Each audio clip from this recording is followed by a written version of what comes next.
bem? Seja bem-vindo para mais uma aula. Vamos dar continuidade aqui para nosso estudo sobre o cativeiro babilônico.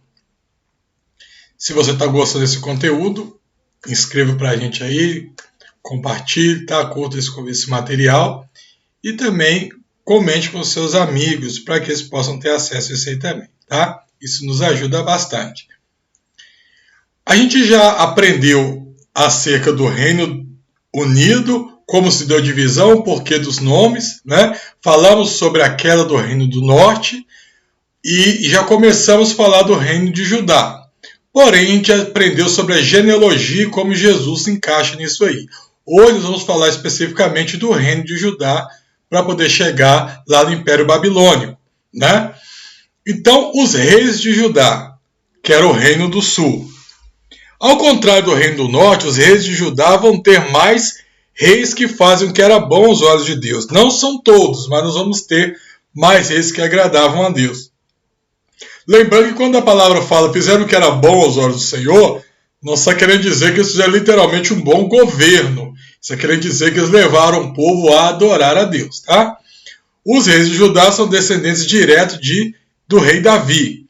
Mas vamos nos atentar para um rei nesse momento sobre o cativeiro, ou seja, começou com Roboão. Roboão teve seu filho, que foi tendo filhos, e eu queria parar aqui em Ezequias. Por que Ezequias? Ezequias foi um desses reis e ele vai ter uma importância que vai ser um pouco relevante para acontecer o cativeiro, tá? Então vamos falar do rei Ezequias. Esse período da história ele vai ser contado nos livros de 2 Crônicas, do capítulo 29 ao capítulo 32, também em 2 Reis, capítulo 18 ao capítulo 20. E todo o livro, logicamente, do profeta Isaías, tá? Ou quase todo o livro do profeta Isaías, nós vamos ler também acerca dos eventos que aconteceram com o rei Ezequias. Não todo o livro, né? Mas boa parte do livro.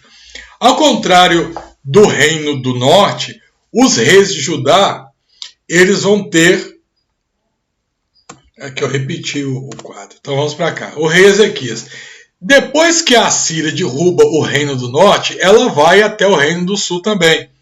O Reino do Sul não caiu nas mãos dos assírios, mas Ezequias passa por muitas dificuldades por esse império.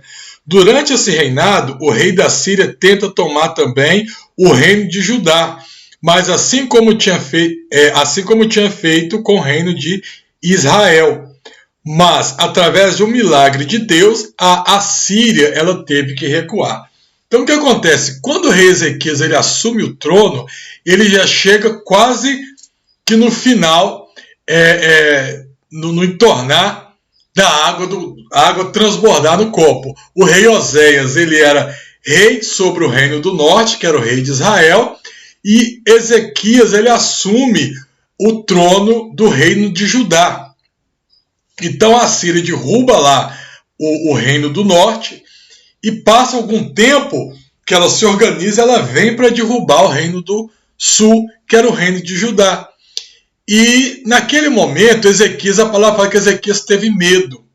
Ele temeu. Por quê? Porque a Síria ela era um grande império. Tá? A Síria era um império temido por todas as pessoas. As formas de tortura da Assíria eram terríveis. Né? Dizem que uma das formas que eles tinham, por exemplo, de torturar as pessoas era vazar os olhos dos reis a qual eles pegavam. Outras formas terríveis também era feita.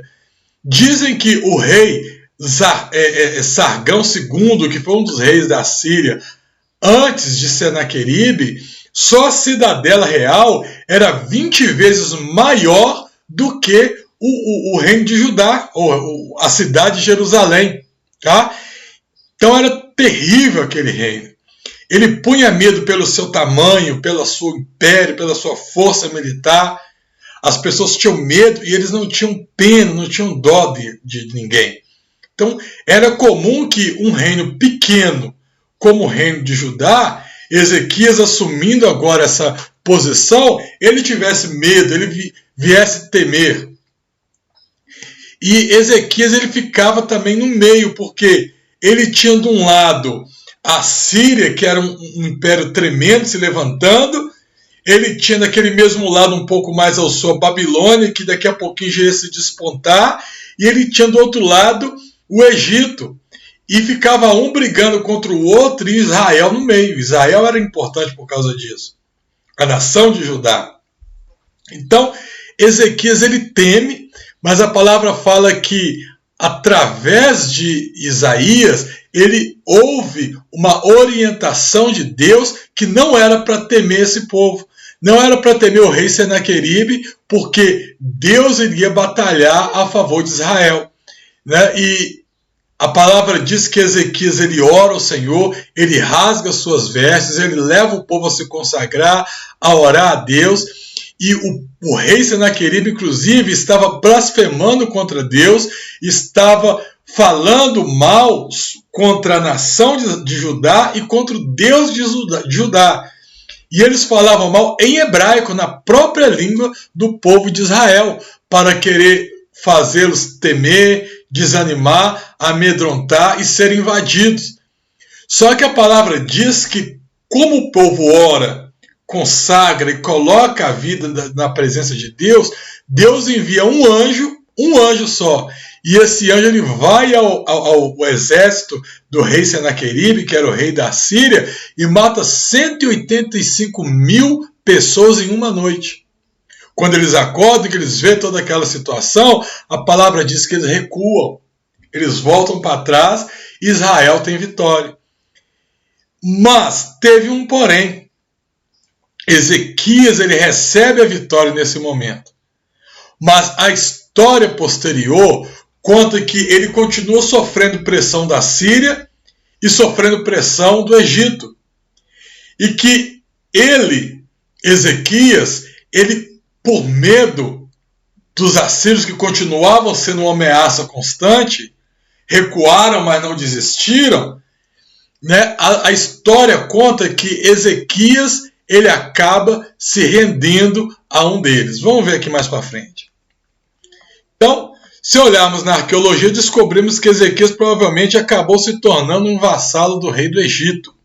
Tá? Por causa dessa disputa, às vezes a gente não sabe se para conseguir proteção militar, se para conseguir alguma ajuda, mas a gente sabe que por medo.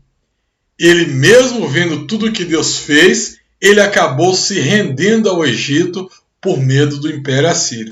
Então aqui eu tenho algumas fotos aqui, ó.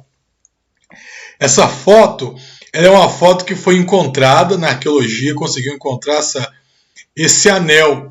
E esse anel ele foi datado do período do rei Ezequias. E observe que esse anel ele era um selo real do rei. E a figura que tinha nesse selo era o que? Era um besouro.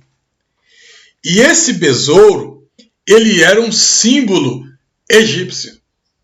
Então isso aqui nos leva a crer que provavelmente Ezequias ele se rendeu, tá, ao Império Egípcio, acabou sendo vassalo do Egito por medo da força que era a Síria que ela vinha.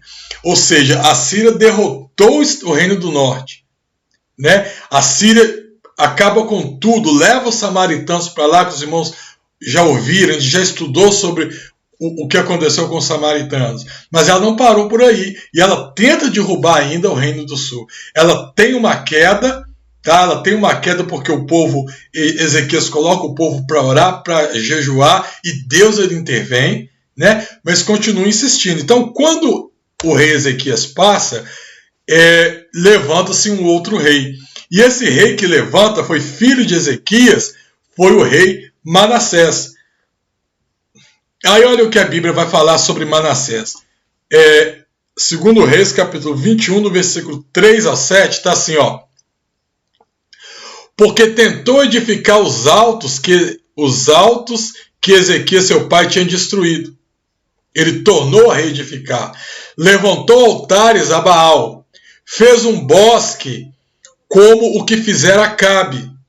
rei de Israel, e se inclinou diante de todo o exército do reino dos céus e o serviu. Então, o que eu vou aprender aqui também?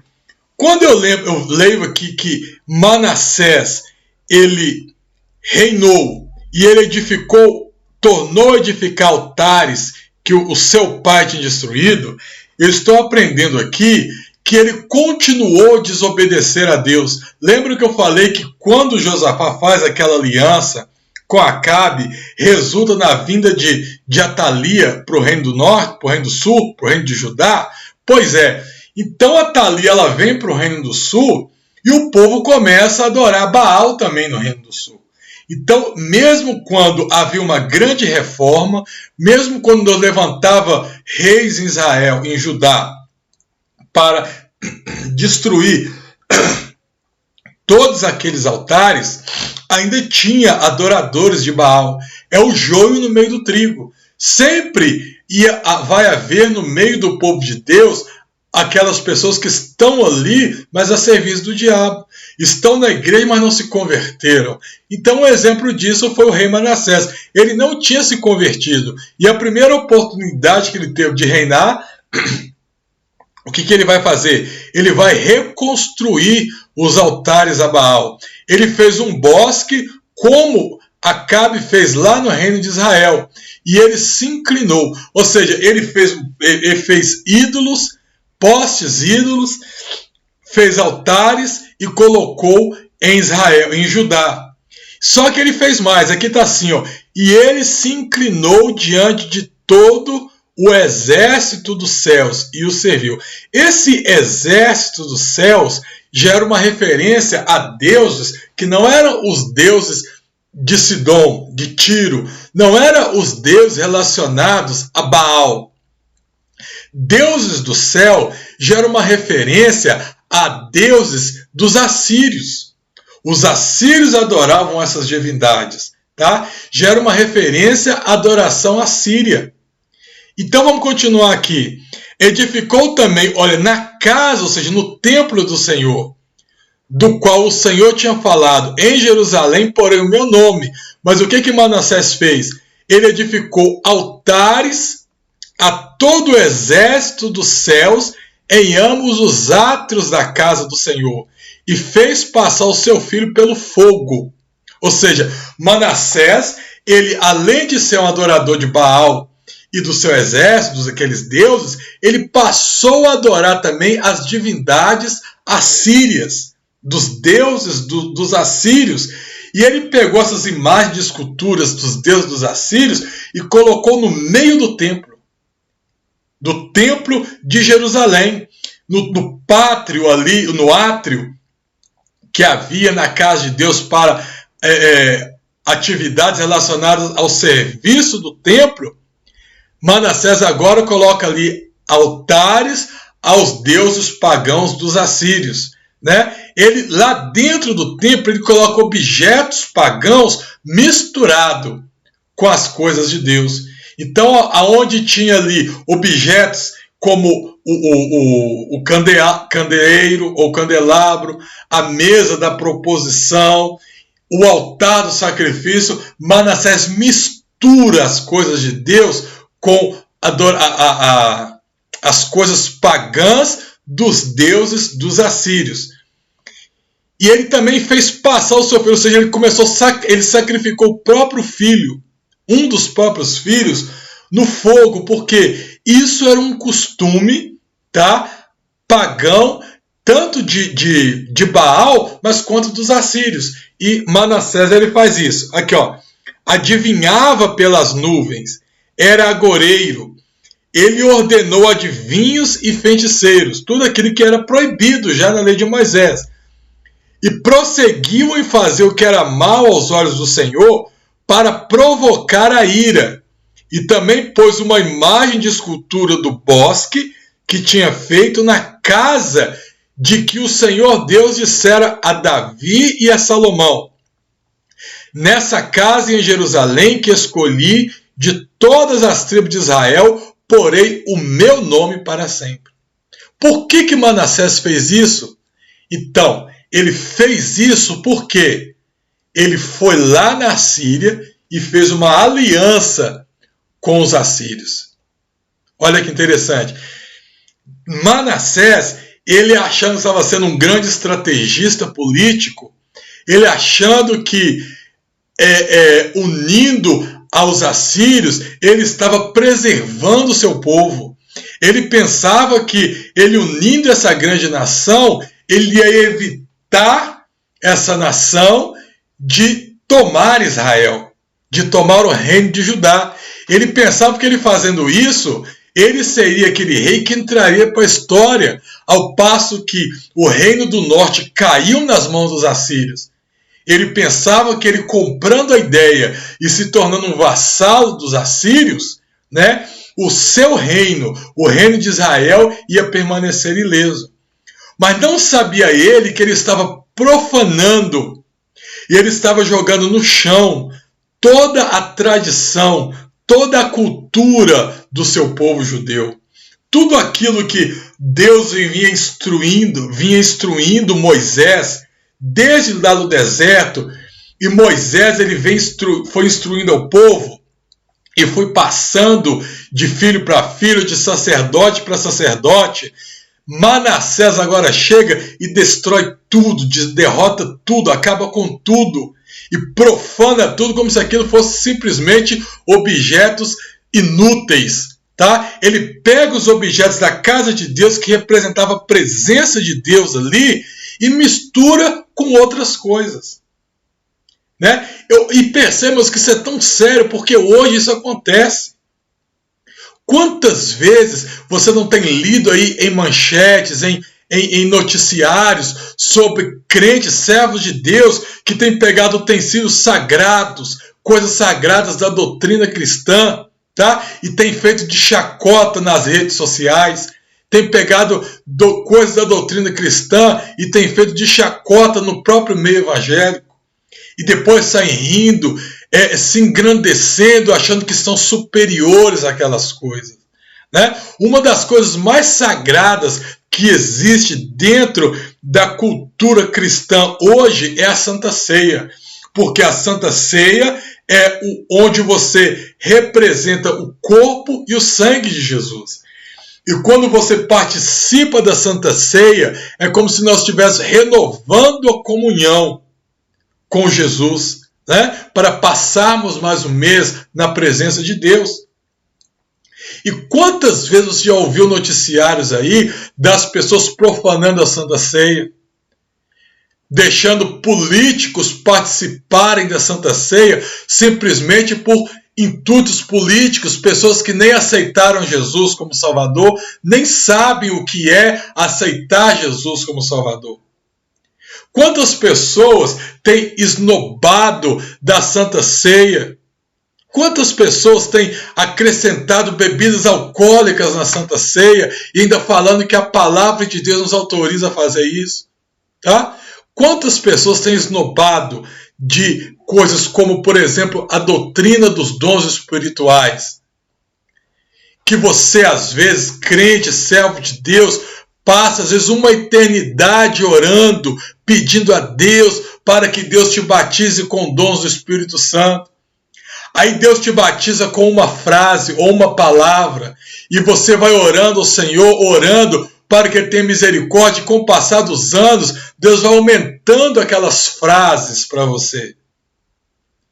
E hoje você abre a internet, você vê pessoas ficando ricas, porque pegam a doutrina das línguas estranhas, dos dons espirituais, e fazem humor, fazem chacota na internet sobre os irmãos que estão fazendo língua estranha, que estão falando em línguas. Ah, irmão, mas tem muita gente que fala em língua que está inventando. Tem. No meio do joio existe o trigo. Jesus falou, o trigo, o joio não será tirado agora, para poder evitar que tirando o joio eu tire trigo também. Mas vai ter um momento em que o joio será retirado. Tá? Então tem pessoas que brincam de língua estranha, até dentro da igreja tem, mas tem pessoas sérias, servos de Deus que têm pagado um preço, têm orado ao Senhor. Deus tem separado aquelas pessoas, e aquelas pessoas são um canal de bênção dentro da igreja, tanto as que falam em línguas estranhas, quanto as que são usadas com dons de revelação, profecias, cura, discernimentos. Os irmãos conhecem os dons espirituais. E tem pessoas que pegam aquilo e fazem chacota, levam para o meio da internet, levam para o meio secular, misturam com coisas seculares. Percebam que essas pessoas estão agindo como o rei Manassés. E Manassés, se os irmãos lerem no livro de Reis, ele ficou taxado ali como um dos piores reis que houve na história do reino de Judá. Só que Manassés, ele reinou 55 anos e passou. Quando passa Manassés, vem o seu filho. Então tá aqui, olha. Quando a Bíblia se refere a Deus dos céus, é uma referência aos assírios, como eu passei para os irmãos aqui. Passa Manassés, vem o seu filho Amon. Amon vai na mesma linha de Manassés. Compra a mesma ideia de Manassés, tá? Então, o reino de Amon, que por pouco tempo em Israel, também fez o que era mal aos olhos de Deus. E continua servindo a Síria, assim como seu pai Manassés. Então, Manassés, Amon, ele continua assim como Manassés. E o reino de Israel, de Judá, ele vai só diminuindo. Ele vai cada dia afastando das coisas de Deus. As coisas de Deus vão ficando cada dia mais misturadas. O reino é destruído, derribado, tá? Os utensílios sagrados misturados com essas abominações. Até que vem o filho de Amon. E o filho de Amon foi Josias. E Josias, irmãos, foi o principal reformador da história dos reis de Judá. Josias, esses altares que Manassés colocou, Manassés, seu avô, colocou, e todas as adorações a deuses pagãos foram rompidas. Josias, ele derruba tudo e ele encontra o livro da lei e restabelece a adoração ao Deus de Israel no meio do povo. Tá? Josias, então, na contramão dos seus antecessores, ele rompeu com a Síria. Mas vamos voltar aqui. Josias, então, o que acontece? Ele começa a reinar novo. Ele começou a reinar com 8 anos de idade. E a palavra conta que é mais especificado no livro de Crônicas, a história de Josias, tá? Mas em 2 Reis também está lá a história de Josias. Quando Josias ele é levado ao trono, tá? Com 8 anos de idade, Josias ele sobe ali diferente. Então, automaticamente, ele assume uma nação que já era vassala da Síria. Ele assume uma nação que já era escrava da Síria. Uma nação que vinha pagando impostos para a Síria. Uma nação que deveria enviar soldados de tempo em tempo, se precisasse, para a Síria. Porque a Síria era a potência mundial do momento. Tá? A Síria, ela tinha derrotado as 10 tribos de Israel. A Síria agora, na época de Manassés, ela tinha conquistado um senhorio sobre Judá. Judá não tinha caído em cativeiro, Judá não tinha sido destruído, mas Judá vivia com medo. E Josias, com 8 anos, ele assume. Ele não tinha autonomia ainda para poder cortar, porque ele tinha que entender o que estava acontecendo. Só que a palavra diz que no 8º ano de Josias, ou seja, quando ele faz 16 anos, ele começa a buscar a Deus. Porque Josias, ele faz o que era reto aos olhos do Senhor. Então, mesmo ele ajudando a Síria, ele continuando o governo, ele começa a buscar a Deus. Ele tinha no seu coração de ser diferente. Então ele começa a buscar a Deus 8 anos depois, ou seja, com 16 anos ele começa a buscar. E a palavra conta lá em Crônicas que quando ele faz 20 anos de idade, ele começa ele começa a levar Judá a buscar a Deus. Levar Judá a orar ao Deus de Israel. Mesmo ele não conhecendo direito quem é Deus. Provavelmente ele conhecia de ouvir falar. Alguém passou para Josias quem era Deus. Alguém contou para Josias as histórias acerca do Deus de Israel. Alguém contou para Josias sobre Abraão, Isaac, o Mar Vermelho. Né? Alguém contou para Josias sobre José. Josias conhecia as histórias, mas Josias não lia, não tinha acesso aos detalhes. Porque na época era muito difícil você ter uma Bíblia. Então a Bíblia, por exemplo, do Velho Testamento, era rolos que tinham que ser carregados por mais de uma pessoa. E naquele momento, o livro da lei, ele estava perdido. Então, olha essa última parte. Josias, então, ele derruba tudo e ele encontra o livro da lei. A palavra conta em Crônica e também em Reis, segundo Reis, que no 26º ano, ou seja, quando ele estava com 26 anos, o que Josias faz? Ele ordena para que as pessoas vão até o templo e, chegando no templo, elas peçam dinheiro aos sacerdotes que estavam ali para reformar e restaurar o templo do Senhor. Então, quando ele começa, aquelas pessoas que estão ali começam a restaurar o templo a mando do rei Josias, dizem, naquela história, diz assim, que um dos sacerdotes encontrou o livro da lei e levou aquele livro da lei para alguém responsável que fez chegar a Josias. Muitos acreditam que, na verdade, ele não encontrou o livro, mas que aquele livro estava assim guardado. Né? E se a gente for analisar, faz sentido porque, desde Manassés, lembra o que eu falei que Manassés fez? Então, é uma linha judaica que acredita que quando Manassés ele começa a invadir o templo, a colocar todas aquelas abominações misturadas com as coisas de Deus, eles acreditam que o sumo sacerdote da época, o que ele fez?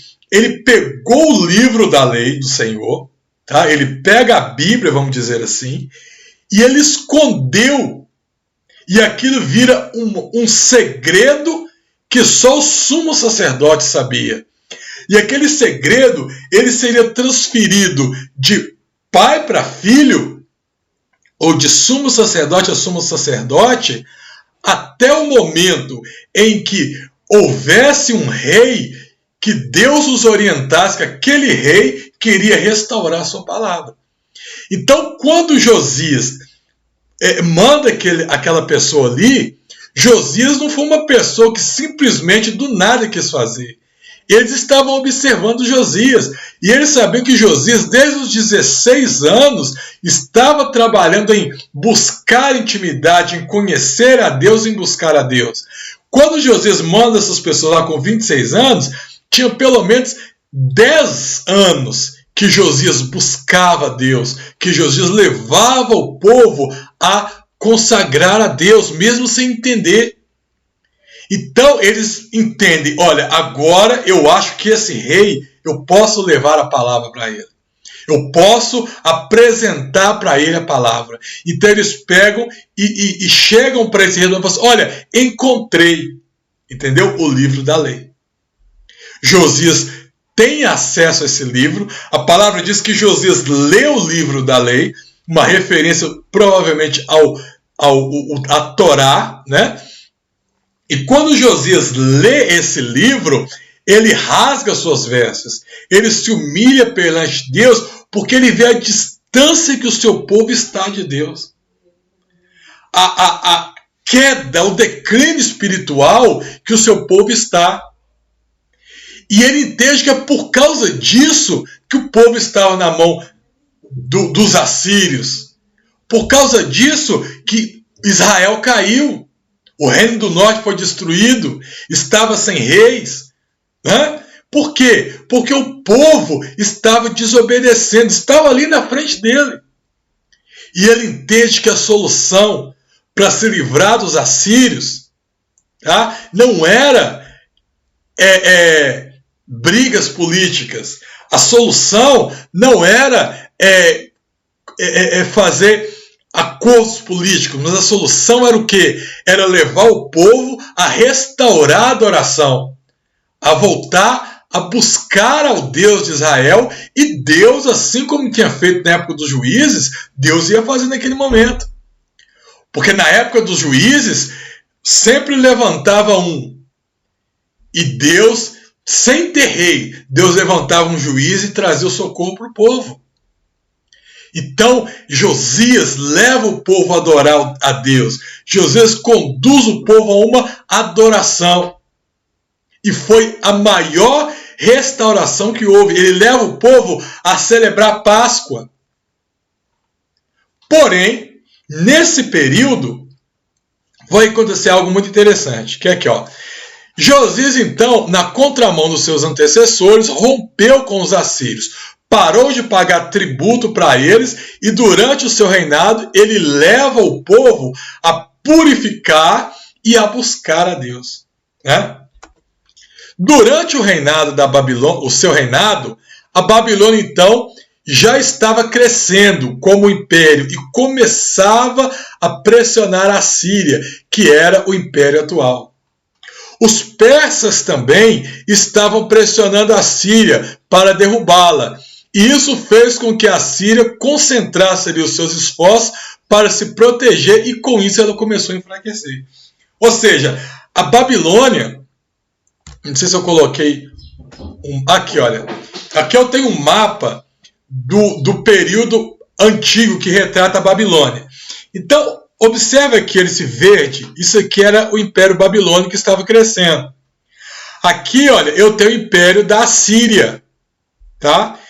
Não esse amarelo todo, mas esse pedacinho aqui, olha, esse pedacinho aqui era Israel.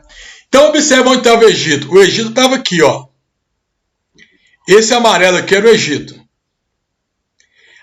Eu tinha uma nação grande aqui. Eu tinha a nação da Síria aqui. E eu tinha a Babilônia que estava aqui embaixo querendo crescer. E aqui eu tenho o Mar Vermelho. Então, para que o Egito saísse daqui para confrontar eles, e eles saíssem para confrontar o Egito, por onde eles tinham que passar? Por Canaã, por Jerusalém, olha, por Judá. Então Judá estava no meio do conflito. A Síria querendo manter o seu império, olha a situação. A Babilônia começando a crescer como uma nação, então automaticamente atacando a Síria, tá? E aqui no Egito eu tinha o faraó Neco, que na época também queria derrubar a Síria. Então o que o faraó Neco faz? Enquanto ele vê que a Síria ela começa a perder força, que ela tinha que concentrar suas forças aqui para não cair, né? O faraó Neco ele arma uma comitiva aqui e vem para atacar a Síria. Aqui estava Josias reinando sobre Jerusalém. Josias, quando ele leva o povo a adorar a Deus e a se purificar, Josias então ele parou de pagar tributos aos assírios. Ele para de pagar tributo aos assírios, porque ele sabe que a solução, o socorro e a vitória estavam nas mãos de Deus. E ele rompe com a Síria.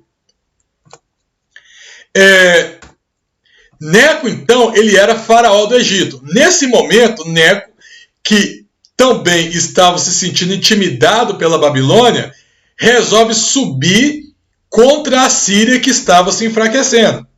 Então, ele sai daqui. Eu coloquei aqui algumas observações. Ó. Observe a posição de Israel e a localização das demais nações. O Egito estava de um lado e aqui do outro. Nesse momento, então, Israel ele não era uma grande ameaça para a Síria e nem para a Babilônia. Mas o Egito era. E o Egito estava exatamente aqui. Então, Babilônia, ela estava no local estratégico. Jerusalém ou Judá, isso é um local estratégico, tá? Para isso acontecer. Então, quando o faraó Neco, ele sai daqui para subir aqui, olha, na Síria, ele tinha que passar por onde? Por Judá, pelo reino de Judá e por Jerusalém.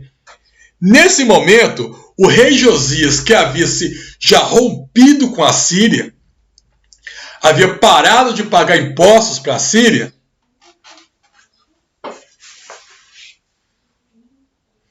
o rei Josias, ele sai daqui, olha, de Jerusalém, para poder impedir o faraó Neco de subir à Síria.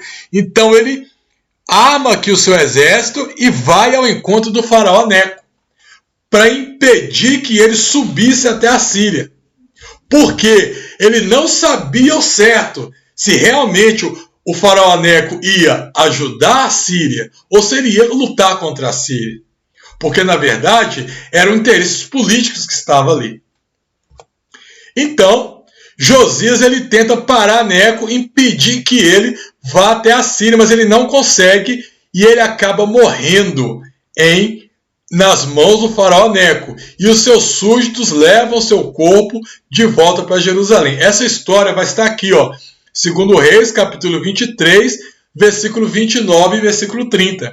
Então Josias, nesse momento, Josias morre. Ele morre nas mãos do faraó Neco. Os seus servos de Josias, pegam Josias e levam o seu corpo de volta para Jerusalém, né? E Neco, então, ele continua aqui, ó, e sobe até a Assíria, tá bom? Enquanto Neco sobe para a Síria, um dos filhos de Josias vai assumir o trono no lugar do pai.